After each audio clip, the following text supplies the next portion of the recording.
Hello guys, welcome back to our channel that is Career Wave and I am Satyendra Pathak. और जैसा कि आपने thumbnail देखा है तो you must be knowing that कि हम लोग का एग्जाम लगभग समझ के चलिएगा 20 से 22 दिन ही बचे हुए हैं।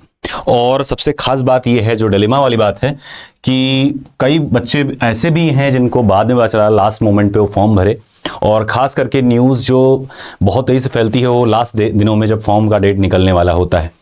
या कुछ ऐसे भी रहे कि जो तैयारी तो करना स्टार्ट कर दिए थे बट किन्हीं कारणों से नहीं तैयारी कर पाए, या फिर आपने करी है बट उतनी नहीं करी कि अपने आप में संतुष्टि आए, एक भय का माहौल है।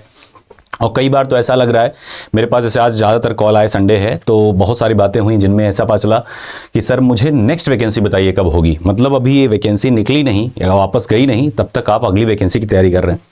तो tomorrow never comes as it was said in proverbs, कि कल कभी नहीं आता है, जो भी है अभी है। और ऐसा भी क्या मुमकिन है कि निकल सकता है। So I have few students who have qualified in the previous exams within 15 to 20 days strategy। जैसे फॉर एग्जाम्पल नीरज की, जिनको आप जानते होंगे नारदा पचवस नाम से, जैसे कि काजल महेंद्रू, जैसे कि अभिनव भारद्वाज, जैसे कि सौरभ मोहंती। तो ये सारे बच्चे ऐसे हैं जो कि प्रीवियस बैचेस में रहे हैं, क्रैश कोर्स में कुछ रहे हैं, कुछ एकदम लास्ट मोमेंट पे आए हैं, पढ़ाई किए हैं। मैं नहीं कहता कि उनके पास और कोई टैलेंट रहा ही नहीं होगा, मेरे पास आए इसलिए निकल गए। तो ऐसे भी कई बच्चे हैं जिन्होंने कोई कोर्स नहीं लिया, खुद सेल्फ स्टडी करके और लास्ट मोमेंट पे फाइट करके, हाँ ऑफ कोर्स वो जुड़े रहे हैं बीच बीच में, उन्होंने निकाला है। जिसमें से दीपक एक बहुत नायाब तरीका है, नायाब उदाहरण है। For example Deepak is from PWD candidate category and वो अगर उनकी बात करें तो वो काफ़ी स्ट्रगलिंग और काफ़ी डिप्रेसिंग और चैलेंजिंग इन्वायरमेंट से रहे। मतलब उन्होंने बैक टू बैक कई एग्जाम दिए। आपको लगता होगा कि अरे ये तो हैंडीकैप्ड कोटा है, तुरंत हो जाता, नहीं। उनके लिए चैलेंजेस एक अलग लेवल पे जाकर के होती हैं। आप कभी भी उस मनोदशा को समझ ही नहीं सकते जिनको फेस कर रहे होते हैं। हर आदमी के नज़र में खाली एक क्वेश्चन मार्क रहते हैं ये लोग, ठीक है। तो काफ़ी स्ट्रगलिंग उनकी लाइफ स्टोरी है। और वो आए थे, हमने एक फोटो भी उनके साथ में साझा किया था, तो आपने देखा भी होगा। तो anyway several students are meeting day by day here, और ज़्यादातर के क्वेश्चन यही है कि सर अभी कुछ नहीं है, और कभी लगता भी नहीं कि सब तैयार हो गया है। तो ऐसे में क्या करें कि 20 दिनों में ऐसा क्या संभावना है कि अगर आपने कोर्सेज नहीं लिए, सेल्फ स्टडी कर रहे हैं या कुछ भी करके 20 दिनों में क्या कोई तरीका ऐसा हो सकता है कि क्वालिफाई करें? अगर बाकी लोग करते हैं तो हम क्यों नहीं कर सकते? या कोर्सेज में हैं, पढ़ाई नहीं कर पाए, या पढ़ाई किए पर टिका ही नहीं, अब क्या करूं? अब नहीं कर सकते उतना पूरा complete, then what should we do now? तो ये तो हो गई इंट्रोडक्टरी पार्ट, जो कि हो सकता है आपको बोरिंग लग रही हो, लेकिन आगे ध्यान दीजिए। देखो, मोटे मोटे तौर पे हमारे एग्जाम्स में जो चैप्टर्स का वेटेज रहता है वो लगभग कुछ इसी तरीके का रहता है, और ये मोस्टली आप सभी लोग जानते भी होंगे, है ना, कि फिजिक्स में अगर हम देखें कि फिजिक्स का कौन सा पार्ट ज़्यादा इंपॉर्टेंट है, तो लॉज ऑफ मोशन और स्ट्रेट लाइन मोशन, ये दोनों थोड़े इंपॉर्टेंट रहते हैं। तो लॉज ऑफ मोशन से सारे ग्राफ्स और न्यूटन के लॉज, स्ट्रेट लाइन मोशन से अगर देखेंगे तो केवल इक्वेशंस ऑफ मोशन और ग्राफ।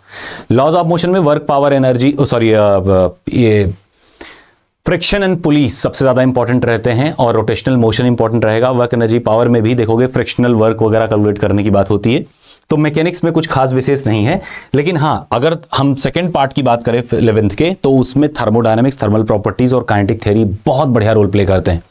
वहीं अगर वेव ऑसिलेशन की बात करें तो या तो आप वहीं पढ़ लो, या आगे इलेक्ट्रोमैग्नेटिक वेव में आके आपको पढ़ना पड़ जाएगा। अल्टरनेटिंग करंट में भी आपको वेव लाइक यानी साइनोसोडियल वेव की कैरेक्टर्स पढ़नी पड़ेगी, तो वहां भी पढ़ोगे तो वहां भी और यहाँ भी, या इसको अल्टरनेटिंग करंट्स को पढ़ के जब वहां जाओगे तो आपको ज्यादा बेहतर शायद समझ में आए।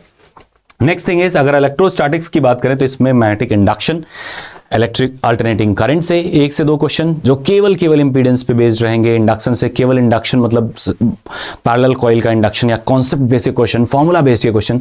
अगर आपको कहीं भी डाउट हो रहा है, प्रीवियस ईयर पेपर उठाकर एक बार देखेंगे तुरंत कॉन्फिडेंस आ जाएगा। और मैं सजेस्ट करूंगा कभी भी 1 साल का नहीं, 3 साल का करिएगा। यानी कि जो लास्ट के 2 हुए हैं वो 12th को खाली पूरे तरीके से फोकस करके बने हुए थे। उसके पहले के अगर 2 पेपर देखेंगे तो 11th को फोकस करके बने थे।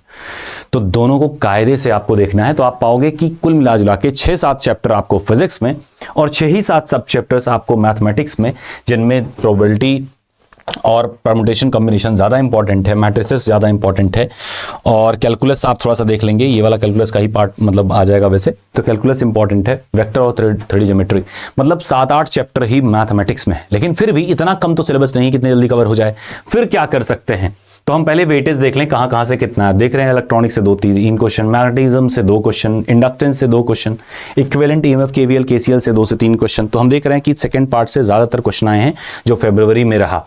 और वहीं अगर जुलाई की बात करें तो उसमें यूनिट मेजरमेंट का, थर्मोडायनामिक्स का क्वेश्चन दिखा, फिर इलेक्ट्रिकल्स का भी दिखा, सेमीकंडक्टर, इलेक्ट्रिक, मतलब ज्यादा 12th का ही पार्ट आपको दिखा, और मैकेनिक्स के भी 4 क्वेश्चन दिखे, यानी फर्स्ट पार्ट से लगभग 6 से 7 क्वेश्चन 11th से दिखे थे।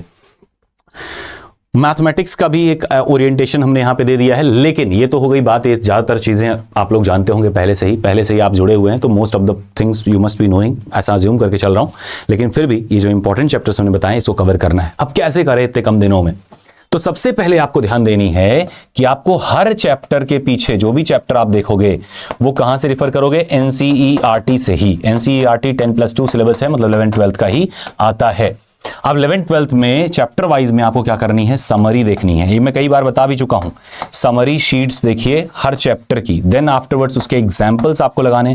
बहुत रामबाण आपको बता रहा हूं कि आप इससे कर ले जाओगे, बहुत आराम से हो जाएगा, एकदम मक्खन जैसा एग्जाम निकलेगा। आपको यकीन नहीं होगा कि इतने जल्दी कैसे हो रहा है, और आप कॉन्फिडेंट भी हो जाएंगे 10 दिनों में। ठीक है, तो आप क्या करेंगे? समरी देखा, एग्जाम्पल्स देखे, एग्जाम्पल्स करते करते ही आपको क्या करनी है? कुछ फॉर्मूला शीट बनानी है, चाहे आप खुद से बना ले, चाहे अगर बैचेस में तो आप लोग को पता होगा ये सारी चीजें एक साथ में मिल जाती हैं।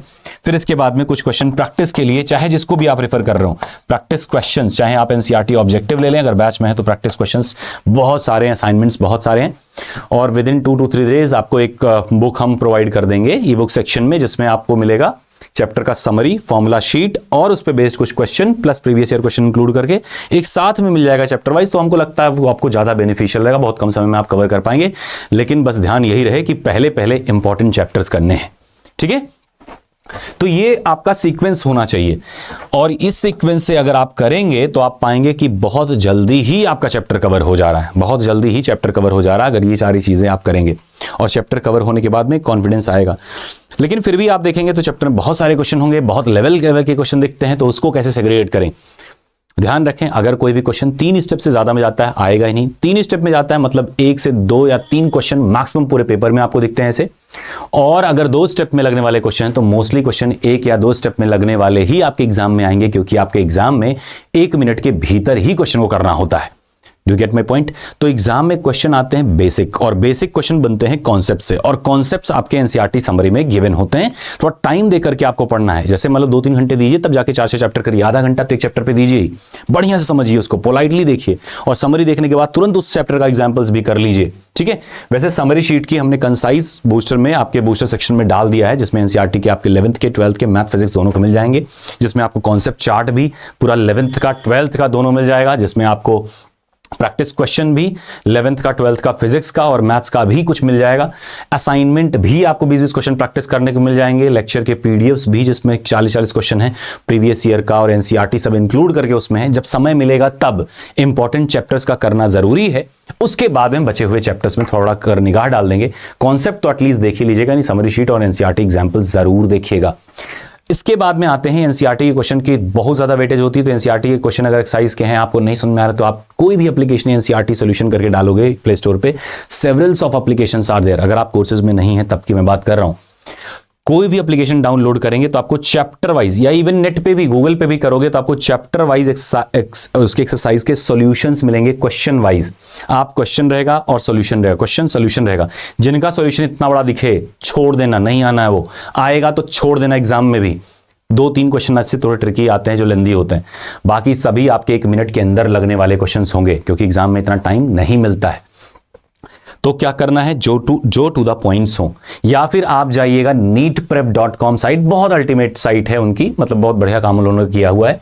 उस पे फिल्टर लगाएगा एनसीईआरटी, बस वही क्वेश्चन करिएगा जो एनसीईआरटी से हो, या फिर अरिहंत की एनसीईआरटी ऑब्जेक्टिव ले लीजिएगा, आपके लोकल दुकानों पे मिल जाएंगी एनसीईआरटी ऑब्जेक्टिव, वो प्रैक्टिस करिएगा। लेकिन ये सब सेकेंडरी हैं, जब आप ये इतना कर चुके हो तब। ठीक है, प्रैक्टिस क्वेश्चन जब कर रहे हो एक्स्ट्रा में तब ये करना है। क्या क्लियर है इतनी बात? इसके बाद में क्या करना है, अगर इतना ही उससे काम चल जाए तो काम बन जाएगा? नहीं, इसके बाद में क्या करना है, आपको कहीं से भी आप मॉक्स दीजिए। मॉक्स कैसे दीजिए? देखो, पहली बात तो ये है कि वेटेज सबका बराबर रहता है, तो नॉन टेक का आप हो सके तो प्रीवियस ईयर का सीजीएल का पेपर 2 साल पहले के जितने भी पेपर हुए हैं, कोई पेपर लीजिए, उसमें 75 leave out the GS part. GS तो पढ़ना ही नहीं, आपको क्या करना है, 75 क्वेश्चन करने हैं। उन 75 में कोशिश करनी कि 50 से ऊपर स्कोर हो। नहीं हो रहा है, टेंशन नहीं लेना है, थोड़े दिन में 4-5 दिनों में आप पाओगे कि आपको पता चल जाएगा कौन कौन सा चैप्टर आपका वीक है। उसका यूट्यूब पे जाना, सर्च करना, मिल जाएगा। अगर आप बैचेस में हैं तो आप जा करके उस सब्जेक्ट सेक्शन में जाना, वहां पे आपको मिल जाएगा। कॉमन कैडर बैच में रहे होंगे तो वहां पे आपको वो चैप्टर मिल जाएगा। बस देख लीजिएगा, selective question, to the point question ही केवल रहेंगे वहां पे। फटाफट से उतना लगाना, कॉन्सेप्ट क्लियर हो जाएगा। फिर आकर के आप पेपर दोगे तो धीरे धीरे करके आप पाओगे कि 60 क्वेश्चन तक सही होंगे आपके। और अगर 60 तक आपके सही हो रहे हैं 75 में, that means more than awesome. अब आप पेपर अपने प्रीवियस ईयर देखोगे तो आपको लगेगा सब तो आता है, चुटकियों में सारे क्वेश्चन लग रहे होंगे। बहुत ज्यादा कठिन नहीं, बहुत आसान सा होता है अगर सभी कर ले रहे हैं लगभग। अगर आप देखोगे, अगर आप जाओगे डीवी की डॉक्यूमेंट वेरिफिकेशन के टाइम पे, तो आप देखोगे ज्यादातर जो बच्चे रहे होंगे वो लास्ट मोमेंट पे ही स्टडी करने आए होंगे, करके आए रहे होंगे। दूसरी बात यह है, इस बार तो अभी थोड़ा टाइम मिल गया, बाकी टाइम पे आप देखोगे कि अचानक से डेट आई, अचानक से एग्जाम हो गया, तो इतना टाइम भी नहीं मिलता था। जुलाई वाले एग्जाम में जो लास्ट ईयर हुआ था उसमें तो मुझे लग रहा है अप्रोक्सीमेटली 30-35 दिन मिले ही थे टोटल। तो इतने कम टाइम में बच्चे एग्जाम दिए थे। और कट ऑफ पता है कितनी गई थी? थर्ड शिफ्ट की 102 नंबर लास्ट मार्क्स थे। परसेंटाइल में कट ऑफ डिक्लेयर हुई थी इस बार। मतलब यह है कि पेपर बहुत इजी रहता है। अब बहुत कठिन नहीं रहता, इजी रहता है। तो इजी पेपर ज्यादा चैलेंजिंग भी होता है। कारण यह है कि आपको ज्यादा करने हैं। अब इजी भी सबके लिए वेरी करेगा। जिन्होंने पढ़ा है उनके लिए इजी अलग होगा, जिन्होंने नहीं पढ़ा उनके लिए इजी वाला पार्ट डेफिनेशन अलग हो जाएगा। लेकिन इतना पढ़ लीजिए कि कॉन्सेप्ट आपका क्लियर हो जाए। कॉन्सेप्ट कैसे क्लियर होगा? एनसीईआरटी की समरी पूरा चैप्टर को रिवाइज कर देती है, समराइज कर देती है। उसका एक एक स्टेटमेंट एक क्वेश्चन बन के आपको दिखेगा एग्जाम में। एकदम इसे स्टेटमेंट एग्जाम में दिखा है। और दूसरा एग्जाम्पल्स बहुत इंपॉर्टेंट है। उसके बाद में आप एक्सरसाइज से क्वेश्चन कर लें। अगर आप बैचेस में टेंशन नहीं लेना है, करना क्या आपको, बूस्टर सेक्शन में जाइए, क्या डाउनलोड कर लीजिए, एनसीईआरटी की समरी डाउनलोड कर लीजिए। हो सके तो प्रिंट कराइएगा, एक साइड में 2 पेज, एक साइड में 2 पेज, तो एक पेज में आपके 4 पेजेस कवर होंगे। तो थोड़ा सा कॉस्ट इफेक्टिव भी रहेगा, पतला रहेगा, तो कॉन्फिडेंस आता कि मैं कवर कर ले जाऊंगा। बात समझ रहे हैं? फिर उसके बाद में आपको जो असाइनमेंट्स हैं, असाइनमेंट्स प्रिंट करवा लीजिए अगर आपको लगता है बेनिफिशियल, तो अदरवाइज नहीं। लेकिन हाँ, फॉर्मूला शीट जरूर करवाइएगा। सारे चैप्टर्स के कंसाइज में एक साथ फॉर्मूले दिए हैं 7-8 पन्ने में, उतना करा लीजिएगा। थर्डली, अगर आप चैप्टर्स का एनसीईआरटी समरी पढ़ रहे हो तो एक A4 शीट लेके बगल में बैठना। उसमें जो भी आपको फॉर्मूला लगे कि ये वाला मैं भूलता हूं बार बार, उसको फटाफट से वहीं नोट कर लो। क्वेश्चंस लगा रहे हो, कभी कोई फॉर्मूला आपको नया लगता है, ऐसा लगता है कि कंफ्यूजिंग है, देन उसको नोट कर लो। अगर हो सके संभव तो इंपॉर्टेंट चैप्टर्स जितने हमने बताए हैं उन चैप्टर्स के जाकर के कॉन्सेप्ट क्लास एक बार क्विक रिवीजन कर लेना। जो बूस्टर सेशन में है उनको घबराने की जरूरत नहीं है। कल शाम तक आपके पास में जो इंपॉर्टेंट चैप्टर्स हैं, इंपॉर्टेंट चैप्टर्स जो हमने बताए हैं, इन चैप्टर्स के कॉन्सेप्ट क्लास और डिस्कशन क्लास भी हम लोग डाल देंगे आपके ग्रुप में। नॉनटेक का भी प्रैक्टिस पोर्शन उसमें पड़ चुका है। अगर आप जाओगे तो आपको प्रैक्टिस के लिए पर्याप्त क्वेश्चन मिल जाएंगे जो कि आपको एग्जाम ओरिएंटेड ही लगेंगे। आप देखोगे ना, अगर एक पेपर पर लगाए होगे, थोड़ा सा एक आध बार अपीयर हो गए एग्जाम में, तो आपको लगेगा कि हाँ रिलायबिलिटी है। आफ्टर ऑल इसके बाद में भी सारी मेहनत आपकी रहेगी। अब सारी मेहनत का ऐसा मतलब नहीं है कि 12 घंटे 15 घंटे पढ़ना है, बस इतना सा है कि 6 से 7 घंटे लगभग एक दिन में दीजिए अभी। ठीक है? अगर आप वर्किंग प्रोफेशनल हैं तो ध्यान रखिए कि this is the time when you take the leave, यानी 10 दिन और देख लीजिए मन करे, मतलब 10-12 तारीख तक, 13 तारीख तक जाने के बाद में आप एक education leave, study leave, medical leave, जो भी आपसे बन पड़े, कोशिश करिए कि आपके पास में वक्त हो। ठीक है? नॉन पेड लीव ले लीजिए, कोई दिक्कत नहीं है। बता दीजिए कोई इमरजेंसी किसी तरीके से। किसी मोमेंट पे आपको सेल्फिश होना होता है। और किस मोमेंट पे आप सेल्फिश होंगे? यही वाला मोमेंट है। घर में शादी पड़ी है, सुन रहे हैं आप, तो कुछ लोगों से हमारी बात हुई उनके यहाँ शादियां पड़ी हुई हैं। अब शादी है, देखो बुरे तब भी बनोगे क्योंकि पढ़ तो रही होगी, थोड़ा बहुत टाइम नहीं दे रहोगे। एग्जाम अगर नहीं निकला, वो लोग आपको जान खा जाएंगे, काट खा जाएंगे कि देखो ये बड़ा पढ़वैया बने थे, निकाल नहीं पाए। तो ध्यान रखिए कि अभी आपको सेल्फिश बनना है। गाली तो तब भी पड़ेगी, तो इससे अच्छा है कि पूरी तरीके से पढ़ जाने दो। चुपचाप जाकर के एक कमरा बंद करिए, पढ़ाई करिए। आपके ना जाने से शादी नहीं रुकने वाली, उसकी शादी हो जाएगी, उसका घर बसेगा, तुम्हारा घर उजड़ जाएगा अगर तुमने पढ़ाई नहीं करी। और अगर ढंग से पढ़ाई कर ली, एग्जाम निकल गया ना, तो वही बंदा कहेगा कि अरे भाई मेरे शादी के टाइम पे भी पढ़ा था और सोचो कैसे कंट्रोल किया था, मेरा खास दोस्त है। वही रिफर करेगा आपको। कुल मिला जुला के in a nutshell, the thing is when you care about you, the world care about you and you are able to care about others। तब आप इस स्थिति में होंगे कि आप दूसरों की भी परवाह कर पाएंगे, कुछ 2-4-10 रुपए उधार दे पाएंगे। और जब तक आप दूसरों के लिए उपयोगी नहीं हैं, तब तक आप लोकोपयोगी हो ही नहीं सकते। और बिना लोकोपयोगी हुए आप प्रसिद्ध या फेमस नहीं हो पाएंगे। So whenever you want the attention from others, that means you have something to give, to offer to them। उनको देने के लिए जब तक कुछ आपके पास में है नहीं, तब तक आप किसी के काम के किसी लायक भी है नहीं। और वो तभी होगा जब आपका ग्लास खुद भरा होगा, जब आपके पास में खुद इतनी हो कि आप लोगों की हेल्प कर पाएं। तो एट द मोमेंट 30 दिनों के लिए आपको क्या बनना है? Complete selfish. गोली नहीं मारिएगा दूसरों को। करना कितना है? कंप्लीट सेल्फिश का मतलब इतना सा है, परवाह करिए, लेकिन हो सके तो थोड़ा सा समय निकालिए अपने लिए। सीधा ना करना सीखिए। कोई कह रहा है कोई काम, मना कर दीजिए डायरेक्टली, नहीं हो पाएगा, सुन लीजिए चुपचाप, कोई बात नहीं, जो कह रहा है सुन लीजिए।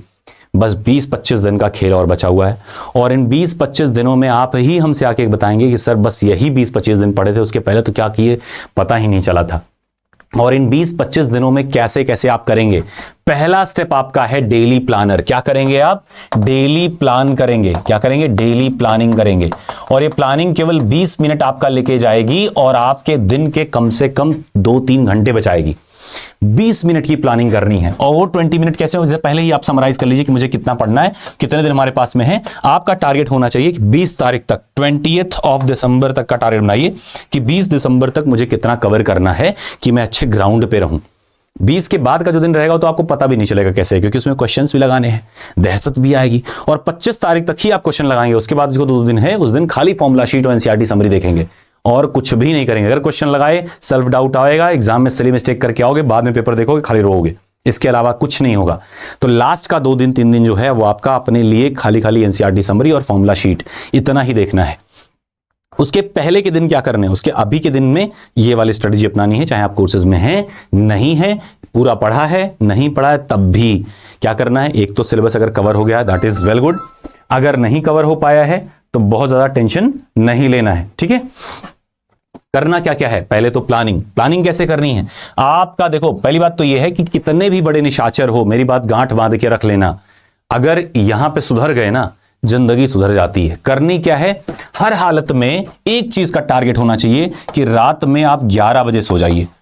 11 से 11:30 के बीच में अगर आप सो गए ना, पूरा जिंदगी आपके लिए चमत्कारों भरी नजर आएगी और लाइफ टाइम आप रिवार्ड पे रिवार्ड पाएंगे। और 11 बजे के बाद अगर आप जितना डिले करते जाओगे, एक कहावत, एक प्रोवर्ब है 5am क्लब का कि never take a decision after 12 AM। रात के 12 बजे के बाद कभी भी कोई डिसीजन नहीं लेना। 99.9% of the time that decision would be wrong, क्योंकि वो हमेशा गलत ही निर्णय होता है। इसका मतलब 12 से पहले ही आपको सो जाना है। आप देखिएगा जितनी भी उपद्रव वाली चीजें आप करते होगे वो 12 बजे के बाद ही होती होंगी अगर रात में जगते होगे, ठीक है, और बाद में पछताना हो जाता है। तो हमेशा ध्यान रखें 11 PM सोएं। अगर 11 बजे सो जाएंगे तो इसका मतलब ये है सुबह 5-6 बजे तक आप उठ जाएंगे। भाई 6 घंटे ज्यादा कौन सोता है? चलो 7 घंटे सो लोगे तब भी 6 बजे तक उठ जाओगे, तो 6 AM अपने आप उठ जाएंगे। 6 AM तक आप उठेंगे ही उठेंगे अगर 11 बजे सोएंगे। तो पहला टारगेट आपका उठने का नहीं, सोने का है। कितने बजे? 11 बजे। क्लियर है? 11 बजे सोएंगे, 6 बजे उठेंगे। और ये अभी से कर लीजिए। निशाचर है, चलता है, कोई बात नहीं, आपने जिंदगी भर दिन रात भर पढ़ाई करिए, आपकी मर्जी, आप अगर उसमें कंफर्टेबल है ठीक है। मैं तलवार लेके नहीं खड़ा हूं, है ना, कि एक तरफ किताब है एक तरफ तलवार है। बस इतनी सी बात इतनी है कि एक किताब आपको शायद ज्यादा हेल्पफुल करेगी। तो कोशिश करिएगा कि रात में 11 बजे सोइए, सुबह में 6 बजे तक 5 बजे तक उठ जाइए। आई एम नॉट मॉकिंग एनीवन, पहले ध्यान रखिएगा, मेरा ऐसा कोई उद्देश्य नहीं कि मैं मॉक कर रहा हूं किसी को। अपनी हैबिट, अपनी चीजें, अपनी सोच, अपना faith is the top level priority. उसके बाद में अगर ये संभव हो पाए तब करिएगा। तो 6 AM पे आप उठेंगे। 6 से 6:30 का जो पार्ट है, इस टाइम पे आप फटाक से जाएंगे फ्रेश अप होकर के। फ्रेश अप होंगे, ब्रश करके, फ्रेश होकर के, नहा करके, छोटा सा मेडिटेशन। ये पूरा आधा घंटा है। आप कहोगे आधे घंटे में कैसे होता है? होता है। आपके पास एक काम करने के लिए पूरा दिन होगा तब भी कम पड़ जाएगा, एक काम करने के लिए 15 मिनट होगा तब भी कम पड़ेगा, 10 मिनट होगा तब भी कम पड़ेगा। 10 मिनट में भी नहा धो के तैयार होकर के निकला जाता है। करा होगा आपने। तो ये मत सोचना कि अरे 6.5 घंटा, नहीं, 6.5 सॉरी आधा घंटे में हो जाएगा, नहीं हो जाएगा, 15 मिनट में भी हो सकता है। लेकिन मैं कह रहा हूं 15 मिनट में तैयार हो जाओ फटाफट से। और 6:30 तक आपका मेडिटेशन भी 10 मिनट का हो जाना चाहिए। इसमें आप सेल्फ और कोल्ड शावर अगर हो पाए ज्यादा बेटर है। ठंडे पानी से नहाइए, नहाने के बाद ठंड ना लग जाए इसके लिए खूब बढ़िया गर्म कपड़े पहनिए और थोड़ा हाथ वाथ सेक लीजिए गैस के पास जाकर के। काली चाय बनाइए, अदरक वाली पीजिए। अगर थोड़ा सा वेट ठीक ठाक है तो ऐसे में ग्रीन टी ज्यादा प्रेफरेबल रहेगा। अगर दुबले पतले बहुत ज्यादा हो, ग्रीन टी के चक्कर मत पड़ना, ठीक है। काली चाय थोड़ी सी बना लेना या ब्लैक कॉफी बना लो बिना दूध वाली, बहुत हेल्पफुल रहती है। ब्रेन पूरा तुरंत ऐसे जाग जाएगा। उसके बाद में क्या करना है? आप 6:30 पे जब आप बैठे तो आपके पास में एक पेन होना चाहिए, एक छोटा सा पेपर होना चाहिए। इस पेपर पे बस आपके पास में एक आउटलाइन होनी चाहिए कि आज दिन में मुझे क्या क्या करना है, ज्यादा नहीं। अगर आपको लगता है कि मैं 2 चैप्टर पढ़ पाऊंगा, 1 चैप्टर का टारगेट करो, लेकिन मुझे पता है आप लोग ओवर वैल्यू खुद को करोगे। तो ऐसे में आपको करना क्या है कि टाइम अलॉटमेंट की, देखो एक मॉक अगर आप फुल दे रहे होगे, अगर जैसे सिलेबस कवर्ड है तो फुल मॉक प्रायोरिटी आपकी। जिन लोगों ने बहुत पहले बैच ले लिया था, अप्रैल में ही ले लिया था, उन लोग के लिए बेटर यही रहेगा कि अब से फुल मॉक दें। लेकिन जो अभी रिसेंट के हैं वो लोग मॉक्स जो है अल्टरनेट या 2-2 दिन पे एक दें, कोई दिक्कत नहीं, 2 दिन पे एक ही दीजिए। लेकिन अभी क्या करना, देखो पहले बात, उठते ही पहला काम एनसीईआरटी की समरी सरसरी निगाह से पूरा देखिए, रटना नहीं है, देखना नहीं है, फटाफट पलटते चले गए। एक बार कायदे से देख लेना, उसके बाद में डेली का रूटीन जो रहेगा वो यही रहेगा कि ऐसे पलटते चले जाइए, सब याद हो जाता है। वो आपको लगता है कि आपको याद नहीं होता, आप अपने आप को कम आंकते हो। आपके अंदर वो गहराइयों में ऊर्जा छुपी हुई है जो आप जानते नहीं हो और सारी संभावनाओं को नकार देते हो। बहुत कुछ है, कभी अपने आप पे बिलीव करके देखो। ये सारा एनसीईआरटी समरी फटाफट से रिवाइज किया, सेकंड पे फॉर्मूला शीट रिवाइज किया, और दोनों करने के लिए आपने क्या दिया अपने आप को 30 मिनट, और उसके बाद में फटाफट से 10 मिनट देकर के क्या किया, प्लान कर लिया कि आज और क्या क्या करना है। जैसे आपने देख लिया कि ऐसा है मेरा ये चैप्टर, इवैल्यूएशन थोड़ा सा जो कल का रहा होगा कि देखो ये चैप्टर में थोड़ा सा वीकनेस है, ये इसमें मार्क्स कम आ रहे हैं, ये चीजें हमको आज कवर करनी है। 2-2 घंटे का सेगमेंट बनाइए और हर 1.5 घंटे पे लगभग एक ब्रेक रहे आधे घंटे का, तो 1.5 घंटे का यानी 1.5 आवर्स ऐसे करके आपके पास में होने चाहिए। लगभग 4 सेक्शन सेगमेंट ऐसे होने चाहिए। जैसे 1.5 घंटा आपने पढ़ा, फिर आधे घंटे ब्रेक लिए, फिर 1.5 घंटा पढ़ा, फिर आधे घंटे ब्रेक लिए, फिर 1.5 घंटा पढ़ा। और ये ब्रेक में करें क्या, अगर व्हाट्सएप ब्लॉक कर दियो ठीक है, नहीं कर पाए तो कोई बात नहीं, हैंडल कर लेना, ठीक है, इतनी छूट है। नेक्स्ट थिंग और क्या कर सकते हैं, नाश्ता कर सकते हैं, खा सकते हैं, चीज़ों पे अटेंशन दे सकते हैं, 15 में 5 मिनट 10 मिनट का नैप ले सकते हैं, पावर नैप दोपहर के बाद में। इस तरीके से आप सेगमेंट करेंगे तो 4-2 6 घंटे का आपका टाइमिंग बन जाएगा। जैसे 3 घंटे मॉर्निंग में कर लिए, देखो दोनों मिला करके कितना हो जाएगा, 3 घंटे, मान लो ब्रेक मिला करके 3.5 घंटे, फिर इतना कर लिया आपने रात में। क्या इतनी बड़ी बात है, कोई बहुत बड़ी बात तो नहीं है। 1.5 घंटे का आपने सिस्टम किया, 1.5 घंटे में आपने फिजिक्स पढ़ी, एक चैप्टर तो कवर होगा। फिर 1.5 घंटे में आपने मैथमेटिक्स पढ़ी, एक चैप्टर कवर होगा। अगले 1.5 घंटे आपने क्या किया, सीजीएल का मॉक दिया या उसको एनालाइज कर लिया थोड़ा सा। इतना करने के बाद में ये 1.5 घंटे क्या किया, इसमें मिक्स रिवीजन कर लिया, प्रीवियस ईयर पेपर देख लिए, चीजें देख ली। अपना आकलन या एनालिसिस बहुत जरूरी है, ये जब करोगे ना तो अपने आप पोटेंशियल आएगा। और मैं कहता हूं कि देखो जो ये 4-2 6 घंटे आपको दिख रहे हैं, ये 6 घंटे दिख रहे हैं, जिस दिन आप 6 घंटा टच करोगे ना उस दिन लगेगा यार 2 घंटे और पढ़ सकते हैं। लेकिन किसी भी कीमत पे शुरुआत में 8-10 घंटे पढ़ने की कोशिश मत करना, नहीं तो दिमाग जो है ना अगले दिन आपको टायर्डनेस आएगी और फिर अगले दिन आप पूरा दिन सोते रह जाओगे। तो एक दिन ज्यादा प्रोडक्टिविटी, 10 दिन बेकार का सोना हमेशा नाकारा है। तो कम पढ़िए लेकिन रेगुलर रहिए। 6 घंटे तो आपको करने ही करने हैं। 6 घंटों में आपको चीजों को अलाइन करके चलना है। जैसे अगर आप बैचेस में हैं तो आप क्या कर सकते हो, पहले 1.5 घंटे में आपने क्या किया, फिजिक्स और मैथ्स का जो डिस्कशन क्लास है डीसी, इन डिस्कशन क्लास की, अगर बूस्टर कोर्स में उसमें भी लेक्चर पीडीएफ में मिलेगा, ठीक है। इसमें जितने भी क्वेश्चन 35 क्वेश्चन 70 क्वेश्चन बहुत आराम से हो जाएंगे, क्योंकि सोल्यूशन भी है, रिवीजन कर रहे हो आप, कर चुके हो एक बार। नहीं करे हो तो चलो इसमें आधा घंटा और बढ़ा लेना, अगले वाले सेशन में आधे घंटे और पढ़ लेना। क्या बात समझ पा रहे हो। एक एक चैप्टर दोनों का इंपॉर्टेंट वाले से शुरुआत करनी है। कौन सा वाले से, इंपॉर्टेंट वाले सेक्शन से स्टार्ट। कल मंडे है, Monday is the starting day. हमेशा मंडे हमारे दिमाग में बसा हुआ कि ये शुरुआत का दिन है, तो कल ही शुरुआत कर लीजिएगा, ठीक है। और शुरुआत करते ही फिजिक्स और मैथ का डिस्कशन का 35 क्वेश्चन, उसमें एनसीईआरटी भी है, प्रीवियस ईयर क्वेश्चन भी आपको मिल जाएंगे। क्या बात समझ रहे हैं। तो ये आप इंपॉर्टेंट का रिवाइज कर लेना। 7 से 8 दिनों में आप पाओगे कि आपका इंपॉर्टेंट वाला सेक्शन कवर हो गया। भाई कवर हो ही जाएगा। देखो कितना देना है, 1.5 घंटे तो देने हैं बस, और अगले 1.5 घंटे आपको देने हैं किस पे, नॉन टेक पे। नॉन टेक में मैं आपसे कसम खा के कह रहा हूं कि जीएस मत पढ़ना, चैलेंज दे रहा हूं। क्यों नहीं पढ़ना है जीएस, क्योंकि जीएस में नहीं पढ़ोगे तब भी 3-4 नंबर आएंगे, बहुत पढ़ लोगे तो 5 से 6 नंबर आएंगे, इससे ज्यादा नहीं। और जीएस एक वास्ट सब्जेक्ट है जो शायद आपको बहुत टाइम लग जाए। अगर सब तैयार है तब जीएस पे आप जाना, तो इंपॉर्टेंट आर्टिकल्स पढ़ लेना, इंपॉर्टेंट अमेंडमेंट्स पढ़ लेना, रिसेंट ये करंट अफेयर्स पढ़ लेना, बहुत चर्चित रहे चीज़ों के बारे में पढ़ लेना, तो अलग बात है। आर्टिकल्स में जैसे इंपॉर्टेंट आर्टिकल्स का एक पीडीएफ हमने अपलोड किया था, तो वो देख लेना, या कहोगे तो मैं डाल दूंगा वैसे इसमें, जो क्विक बाइट्स में कॉमन कार्डर में पड़ी थी, अगर आप उस बैच में रहे हो कहोगे डाल देंगे। लेकिन मैं सजेस्ट करता हूं कि ये थोड़ा बच के रहिए, दूरी हल्की सी बना के रखनी होती है। रीजन ये है कि 10 नंबर का आना है, बहुत पढ़ लोगे तब भी 6 नंबर पाओगे, नहीं पढ़ोगे तब भी 3-4 नंबर पाओगे ही पाओगे। भाई प्रोबेबिलिटी 2.5 नंबर आना चाहिए 10 में से, है ना, 1/4 का, थोड़ा बहुत कहीं कहीं से हिट करेगा ही, तो 3 से 4 नंबर बनता है, ठीक है। 1-2 क्वेश्चन 10 में आएंगे, 2 क्वेश्चन आ रहे हैं चलेगा, 1 क्वेश्चन आ रहा है चलेगा, बाकी के 2.5 नंबर आपके प्रोबेबिलिटीज, तब भी 4 नंबर तक आप पहुंचोगे। कैलकुलेशन मत जाना मेरे, लेकिन लगभग 4 नंबर तक पहुंचता है हर कोई, 4 से 5 नंबर, ठीक है। तो आपको नहीं पढ़ना है, कौन सा पढ़ना है, आपको पढ़ना है एप्टीट्यूड, आपको पढ़ना है इंग्लिश, आपको पढ़ना है रीजनिंग, AER।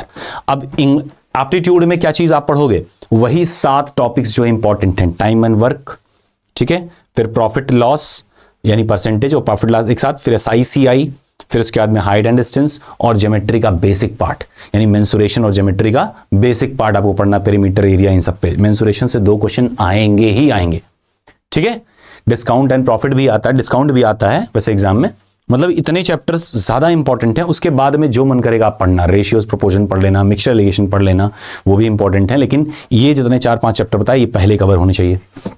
फिर आप आओगे इंग्लिश में। इंग्लिश में क्या क्या चीजें आपकी ज्यादा इंपॉर्टेंट है? Reading comprehension, antonym, synonym, error detection, jumbled, para jumbling, है ना, और आपका वन वर्ड सब्स्टिट्यूशन, ये सारी चीजें आपकी ज्यादा इंपॉर्टेंट है। अगर आप बैचेस में हो तो आपने हर चीजें, डिस्कशन क्लास जो मैम करा रही हैं शीना मैम, वो आपने करी होंगी रेगुलरली। मैं ऐसा ज्यूम करके चल रहा हूँ और वो सफिशिएंट है, बहुत बढ़िया है।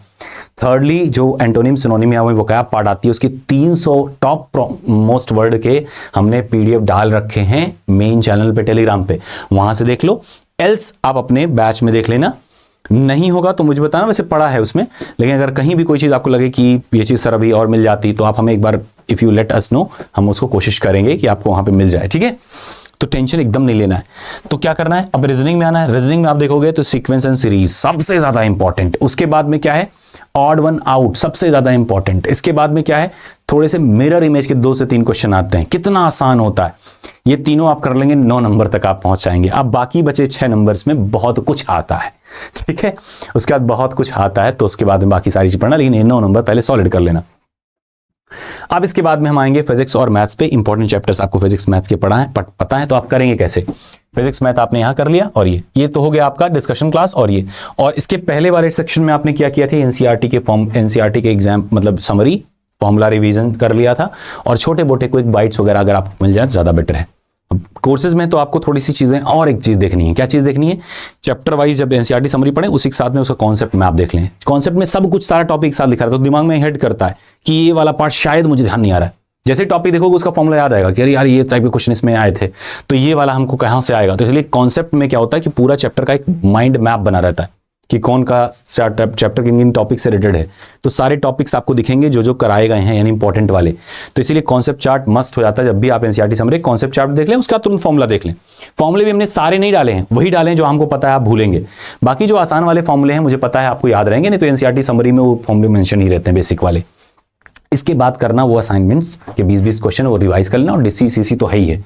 इतना ही करना है, कुछ नहीं करना। डेली का एक रूटीन प्लान करना है आपको, और कोशिश करो कि 5 AM नहीं तो 6 AM क्लब में आप आ जाओ और 7 AM से आप बैठ जाओ। वैसे भी अगर आपकी ज्वाइनिंग हो जाती है तो आप 8 घंटे जॉब करोगे ना। ऐसा तो नहीं आप कहोगे कि ऐसा है मेरे को काम नहीं करना बस सैलरी चाहिए, ऐसा तो करोगे नहीं। इसका मतलब वहां जॉब करनी है। जब आप वहां 8 घंटे बैठ सकते हैं तो उससे पहले 1 महीने क्यों नहीं बैठ सकते 8 घंटे। तो 8 घंटे कल देने के बजाय आज ही शुरू कर दो। मान लो कि आपकी जॉब लग गई, 8 घंटे की जॉब कर रहे हो, बात खत्म। अगर घर में बहुत दुविधा है, कलह है, कलेश बहुत ज्यादा है, नहीं समझ में आता है, या बहुत ज्यादा फोन आता, देखो पहली बात मैं बता दूं, आपके इस दुनिया में रहने और ना रहने से बस थोड़ा बहुत फर्क पड़ता है। Everybody is replaceable. लगता है कि मैं बहुत महान आदमी हूं और हर कोई मेरे बिना पूरी दुनिया रुक जाएगी, कुछ नहीं रुकती है मेरे दोस्त। जिस दिन आप थोड़ा सा भी लोगों के काम के नहीं रहे, लोग ऐसे रिप्लेस कर देते हैं, पैर मार देते हैं, ऐसे किनारे कर देंगे। ठीक है, मैंने देखा यहां, मैं हर बैच में महसूस करता हूं कि एक बच्चा आता है और एक टाइम के बाद में कुछ बच्चे ऐसे भी बिहेव कर देते हैं। लेकिन ये नॉर्मल चीज नहीं, ये हर जगह दिखेगी, केवल प्लेटफॉर्म पे नहीं, हर जगह, अपनी लाइफ में, अपनी फैमिली में, हर जगह आपको दिखेगी। So always try to make yourself valuable, someone that can offer. देना सीखिए, बदले में कुछ ना कुछ जरूर मिलेगा, हमेशा मिलेगा। बात समझ रहे हैं? नहीं कुछ पाए तो इज्जत तो मिलेगी ही मिलेगी। ठीक है, तो अभी का क्या करना है, मोबाइल आपके बंद कर देने से दुनिया नहीं रुकेगी, तो मोबाइल शट डाउन कर दो, बात खत्म। इंपॉर्टेंट चीजों की सीट प्रिंट आउट करवा के बगल में रख लो। हमें नहीं लगता कि 300-400 रुपए आप अफोर्ड नहीं कर सकते प्रिंट करने के लिए। प्रिंट करवाओ, उसको रखो साथ में। मोबाइल ऐसे बंद करो, शाम को 8-9 बजे के बाद ही खुलेगी, बात खत्म। 9 बजे के बाद ही खुलेगी, कोई फर्क नहीं पड़ता। शाम को हो सकता है कोई एक दिन गाली दे दे, बता देना, दूसरे दिन फिर गाली पड़ जाए, तीसरे दिन बता देना, तीसरे दिन फिर गाली पड़ेगी, फिर बताएं चौथे दिन सबको आदत पड़ जाएगी कि बंदा दिन में फोन नहीं उठाता, उठाएगा भी 8 बजे के बाद, फोन ही फिर 8 बजे के बाद आएंगे। हमारे यहाँ रिलेटिव सबको पता है कि फोन जो उठेगा वो उठेगा 10:30 बजे के बाद ही, क्योंकि मैं 10:30 बजे के बाद ही लगभग खाली होता हूं, आप लोग को भी उसी में कॉल करता हूं। इसीलिए ज्यादातर फोन, इवन अभी भी देखो फोन जो आ रहे हैं अभी ही आ रहे हैं, यानी 10:30 बजे के बाद ही हमको लोग कॉल करते हैं, क्योंकि पता है रिस्पॉन्स नहीं आएगा। पहले नाराज होते हैं, 2 बार 3 बार, धीरे धीरे लोग एडजस्ट कर लेते हैं, एवरीबडी अडॉप्ट्स, ठीक है। इवन गुजर जाने के बाद भी लोग 6 महीने 4 महीने में लोग रिप्लेस कर देते हैं। फैमिली वाले साल 2 साल 4 साल में करते हैं, एक दर्द लेके चलते हैं, लेकिन रिप्लेस आदमी हो जाता है। किसी के रहने से ना रहने से कोई वैक्यूम क्रिएट नहीं होता, अनटिल और अनलेस आप अपने आप को इतना ह्यूज बना डालिए कि आपके ना रहने से लगे कि हाँ एक बंदा मिसिंग है। और वो तब बनेगा जब आप यहां फोकस करेंगे। 11 बजे सो जाना कोई पहाड़ वाला काम नहीं है। सोना is the priority, not the waking up. बात समझ लो, गांठ बांध के रख लो। जिस दिन 11 बजे रात में सो जाओगे, उससे पहले सोने लगोगे, उस दिन सुबह अपने आप 6 बजे नींद खुलेगी। और अगर टारगेट करते रहोगे कि 5 बजे उठना, 6 बजे उठना, 7 बजे उठना, तो शायद उठना नहीं, उतने टाइम सोना आपका होगा। क्या बात समझ पा रहे हैं? ये मैं अपने अनुभव से बता रहा हूं, ठीक है, कोई नए ग्रह से नहीं आए, वो अनुभव से बता रहे हैं। तो जो कुछ भी आज की सेशन है वो बस इतनी सी है कि 20 दिन में बहुत कुछ बदल जाता है, ठीक है। पल भर में दुनिया बदलती है। 20 दिन आपके पास में ये एक चमत्कार से कम नहीं होने चाहिए। और चमत्कार कहीं दूसरा नहीं क्रिएट करता है, आप ऐसे अवसर पैदा कर देते हैं कि उसमें चमत्कार अपने आप होने लगते हैं, ठीक है।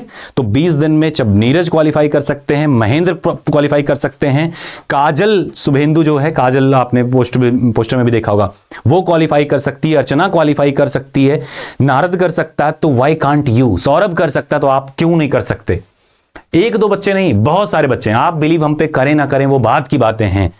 कॉमन कैडर में मेरी एक्सपेक्टेशन थी 200 तक अपने यहां से सिलेक्शन देना, लेकिन संयोग ऐसा रहा कि उतने सिलेक्शन नहीं आए। लगभग 100 के अप्रॉक्स तक मुझे लगता है कि लास्ट तक हमको पता चल जाएगा डेटा, जैसे डीवी आएगा।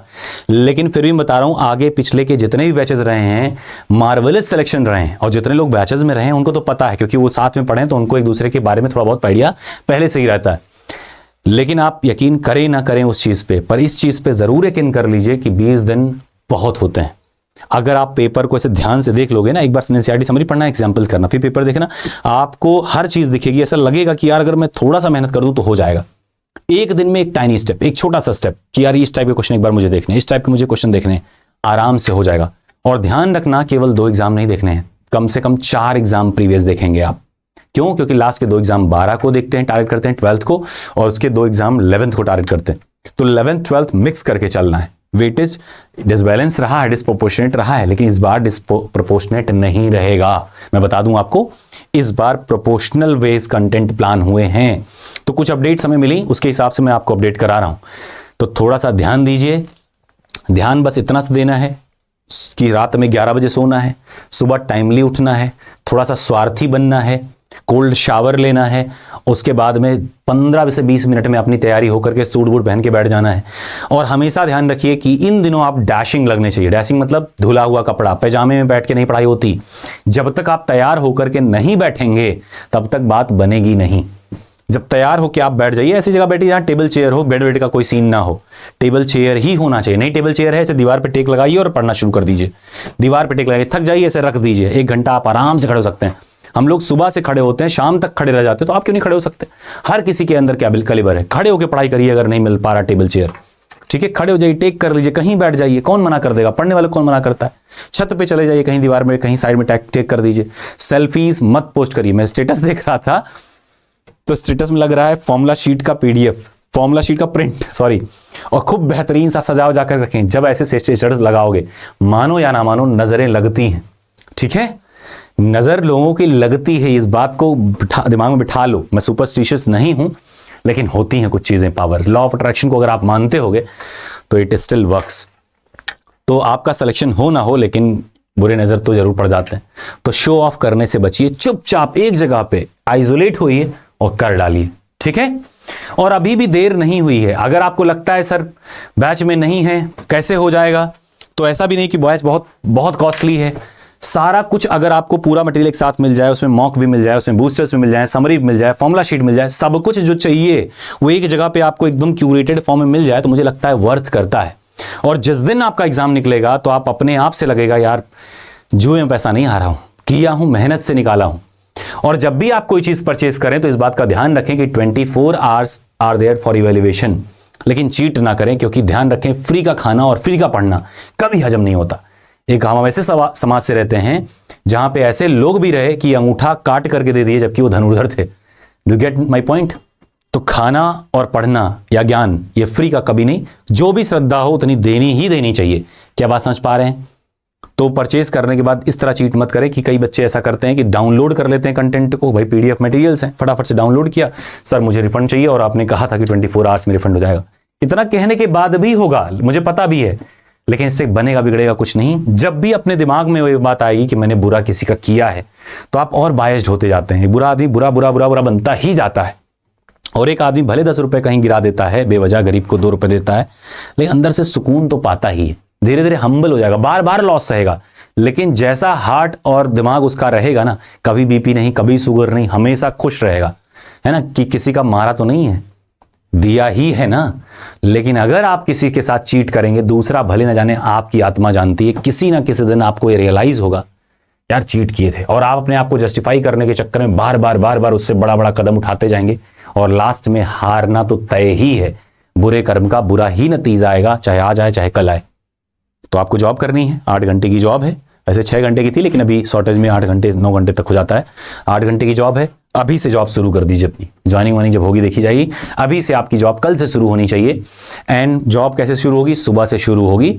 8 घंटे आप अपने स्टडीज पे देंगे, 6 घंटे का हमने आपको प्लानर दिया है, ठीक है। उसमें 3 घंटे मॉर्निंग में, 3 घंटे इवनिंग में कर लेना। अगर आपकी क्षमता है तो इसको आप 9 घंटे तक भी ले जा सकते हैं, क्षमता नहीं है तो 6 घंटे भी सफिशियंट रहने वाले हैं। ऐसा नहीं है कि कम पढ़ने से नहीं होता, ज़्यादा पढ़ने से ही होगा। कम पढ़िए लेकिन डीप लर्निंग करिए, और डीप लर्निंग जो होती है 1.5 घंटे से ज़्यादा सेशन की नहीं होती।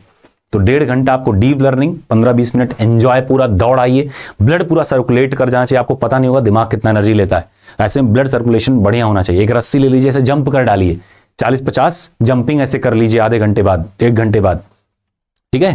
तो आप देखेंगे फ्रेशअप फील करेंगे। आप थोड़ा सा कहीं बतिया लीजिए, ठीक है, छल्ले मत उड़ाइएगा धुएं के, नुकसान करेगा, ठीक है, और आगे भी नुकसान करेगा जब आपकी साइको एक्टिव सब्सटेंसेस की टेस्टिंग होगी। तो बचिएगा थोड़ा सा, अगर कोशिश करिए अभी से कट करिए। क्विट श्योर नाम की एक एप्लीकेशन है जो IIT IIM के लोगों ने डेवलप की, बहुत जबरदस्त एप्लीकेशन है। बस अब प्लान उसका महंगा जरूर है अभी स्टार्टिंग में, वो लोग फंड इकट्ठा कर रहे हैं, लेकिन बहुत इफेक्टिव है, आप उसको कोशिश कर सकते हैं। नेक्स्ट थिंग इज कि बहुत सारे और भी रेमेडीज हैं, आप चाहोगे ट्राई कर लोगे, लेकिन कोई बुरी चीज नहीं, एकदम सीधा सीधा सुबह उठोगे, मेहनत करोगे, अपने आप सारी बुरी चीजें दूर होती चली जाएंगी। जिस दिन आप प्रोडक्टिव बनेंगे, प्रोडक्टिविटी अपने आप आपकी तरफ आएगी, और धीरे धीरे करके आपका ऐसा होगा कि बुरी चीजों के लिए आपके पास टाइम ही नहीं रहेगा। और बस जब भी आप समय पाएंगे तो खाली आपको लोग एडमायर कर रहे होंगे, एडमिरेशन पाएंगे, इसके अलावा कुछ भी नहीं। और सबसे खास बात, व्यस्त रहें, मस्त रहें और सेल्फ कंटेंट रहेंगे आप। अपने अंदर लगेगा यार दिन में हमने कुछ किया। अभी शाम में हमारी जब भी बात होती है तो हर बच्चा फ्रस्ट्रेट रहता है, उसको पता है उसने कुछ नहीं किया, टाइम बिताया है उसने 8 घंटे, लेकिन उसको पता है, उसको याद नहीं आ रहा, उसको हर चीज वही अभी भी गलत हो रही है।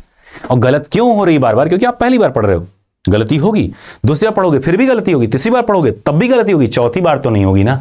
हारने की भी तो एक सीमा होती है, जीतने की सीमा हो ना हो, पर हारने की एक सीमा होती है। एक लिमिट तक ही आप हारोगे, उसके बाद में केवल जीत ही मिलनी है उसमें, क्योंकि हर हार के साथ में एक लेसन होगा। मुझे पता होगा कि कौन कौन से चैप्टर के क्वेश्चन अभी भी मेरे से गलत हो रहे हैं, यानी उस पर हमको अटेंशन देना है। दूसरा एक्सपीरियंस होगा कि अब कैसे टाइम मैनेज करें। तो जब भी मौक दें तो वही टेक्निक अपनाएं जो हमने आपको कई बार बताया है। 3 चरणों में पेपर को देना है, ताकि आपको पूरे पेपर का एक आइडिया रहे कि कहां आपको जाना है, कहां पे अब टाइम इन्वेस्ट करना है। अदरवाइज एक क्वेश्चन आपका ऐसा होगा जो 55-10 मिनट लेके जाएगा और लगेगा भी नहीं, फिर आपको फ्रस्ट्रेट ऐसा कर देगा कि बाकी के भी नहीं लगेंगे, और बाद में फ्रस्ट्रेशन पे आप या तो मोबाइल पटकेंगे या तो laptop, whatever the medium you are choosing to give this mocks में मैं सजेस्ट करूंगा कैरियर वेव को, बाकी आपकी मर्जी, जहां भी आप चाहें जा सकते हैं, बट कैरियर वेव का मॉक और जो बूस्टर कोर्स है जरूर अफोर्ड अगर कर सकें तो जरूर करें। नहीं अफोर्ड कर सकते तो सेल्फ स्टडी करें। तब सेल्फ स्टडी भी नहीं कर सकते कोई बात नहीं, थोड़ा सा रिवीजन कर लें कुछ क्वेश्चन के, यूट्यूब पे कुछ वीडियो ही शाम में देख लें। ऐसा कोई बहुत बड़ा रॉकेट साइंस नहीं है, बहुत कुछ खास इसमें नहीं है, सिंपल सी स्ट्रेटजी, सिंपल सा फंडा है। जिस दिन आप खुद से एनालाइज करके जान जाएंगे ना इसका गुड़ कि इतना ही तो आता है, यही चीजें हैं, तो शायद कम स्टडी करके आप ज्यादा कॉन्फिडेंट रहें, ठीक है। और एग्जाम में जब आप जाएंगे तो आपको कोई खोने का कुछ डर नहीं रहेगा, क्योंकि आपने बहुत ज़्यादा इन्वेस्ट थोड़ी करा है, 20 ही दिन तो इन्वेस्ट करें हैं, और ये 20 दिन इन्वेस्ट किए हैं, तो बहुत ज़्यादा खोने का डर नहीं, आराम से कूल होकर के बिना डर के आप एग्जाम देंगे और मोस्ट प्रोबेबली क्वालिफाई भी कर जाएं। क्या बात समझ पा रहे हैं? तो ये 20 दिन इस एग्जाम के नाम, अपनी एक बेहतर जिंदगी के नाम, अपने परिवार के नाम, अपनी उसके नाम, इसके नाम, जिसके भी नाम आप कर पाए, तेरे नाम, वट एवर द नाम यू आर चूजिंग, बट किसी ना किसी के नाम तो आपको करना पड़ेगा, या फिर खुद के नाम ही केवल कर दीजिए, है ना। लेकिन समाज है, सोशल है, तो समाज के साथ ही चलना है।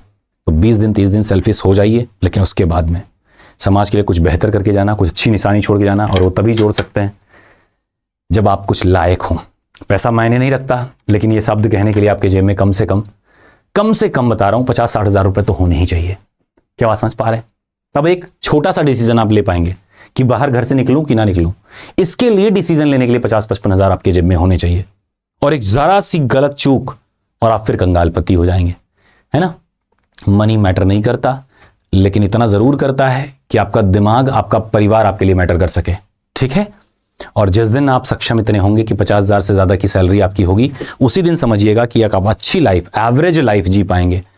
अदरवाइज में हमेशा पूरा दिन 9-9 घंटे की आप जॉब करेंगे और महीने की EMI भरेंगे, और खाने के लिए, बच्चे के ड्रेस के लिए आप पैसा नहीं जुटा पाएंगे। गारंटी लेके बता रहा हूं, ये आप बाद में भी याद करिएगा। जिस दिन भी, जिस जगह पे भी रहेंगे, जिस दिन आप अनसक्सेसफुल हैं, 50 हज़ार से नीचे कमा रहे हैं, आप बाहर शहर में रहेंगे, 20 हज़ार से नीचे का आपका रेंट नहीं जाएगा। ठीक ठाक जगह पे अगर रह रहे हैं, ठीक ठाक क्या, एवरेज जगह पे रह रहे हैं, 20 हज़ार के लमसम रेंट चाहिए एक फैमिली के साथ में रहने के लिए। और उसके बाद में कम से कम 20 हज़ार रुपए खर्च चाहिए। खर्च इन द सेंस, कॉलेज की बच्चे की फीस, स्कूलिंग करवाओगे, स्कूलिंग की फीस आपको नहीं पता है, लाख लाख रुपए लगते हैं साल के। बस का किराया केवल 3,000 रुपए ले लेते हैं ये प्राइवेट की ठीक ठाक एवरेज वाले कॉलेजेस, ठीक है। और हफ्ते महीने में एक बार तो डिनर उनर बाहर लेके जाओगे, कम से कम 2,000-3,000 घुसेंगे अगर एवरेज जगह जाओगे, बड़े जगह नहीं, एवरेज जगह जाओगे आप तब। और फिर आपको 15 सालों में एक मकान लेना। जिंदगी का सबसे बड़ा लक्ष्य होता है कि बुढ़ापे से पहले बच्चे के पास एक सर पे छत रख के जाऊं, है ना। बच्चों के नहीं तो कम से कम अपनी बीवी के छत पे तो रहे, सर पे तो रहे, यानी इतना तो हो, एक छत आप दे पाओ। और ये करने के लिए आपको महीने की कम से कम 20 हज़ार की EMI भरनी पड़ेगी। क्या बात समझ पा रहे हो? शहर में अगर एक अच्छी जगह पे आप रहने, यहाँ पे अच्छी स्कूलिंग, अच्छी मेडिकल फैसिलिटीज हो, तो क्या है, एक बार मार्केट में निकल के देखिएगा, आपकी आंखें ऐसे खुली खुली रह जाएंगी। तो 20 दिन क्या, इसमें अगर 40 दिन भी लगे तो आदमी को समर्पित करना चाहिए। करिएगा एक बार, अगर याद आए कभी तो इस पे सोचिएगा। लेकिन ये है कि life is a hard choice when you don't care for it.